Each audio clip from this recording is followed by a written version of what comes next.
Premier producteur de pétrole en Afrique, le Nigeria connaît néanmoins des problèmes d'électricité majeurs. Une situation que des observateurs justifient par des décennies de corruption et de mauvaise gestion. Des pannes d'électricité et une mauvaise fourniture d'énergie sont monnaie courante dans le pays.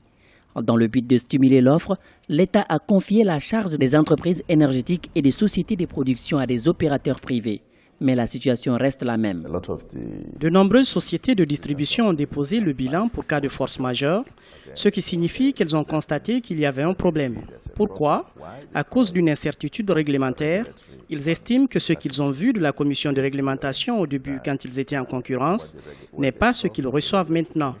Ainsi, un organisme de réglementation doit juste être stable et aller de l'avant afin de leur permettre d'avoir confiance dans la réglementation. Cela fait partie du problème.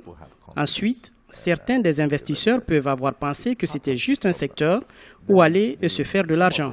Mais il n'en est rien. Il y a beaucoup de travail. La distribution de l'électricité est la tâche la plus ardue. La fraude, autre problème qui sévit dans le secteur de l'électricité au Nigeria. Certaines personnes évitent de payer l'électricité en falsifiant leurs compteurs, un comportement qui a coûté cher à de nombreux distributeurs. Depuis 1999, le Nigeria a investi près de 20 milliards de dollars pour étendre sa capacité énergétique.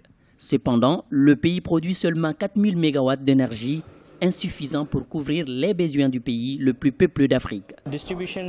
La compagnie de distribution de l'électricité doit réduire les pertes liées aux fraudes pour plus d'efficience.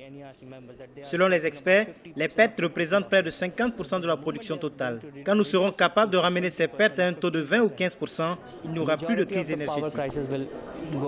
Les experts estiment que le manque d'électricité est un énorme obstacle au développement de l'Afrique.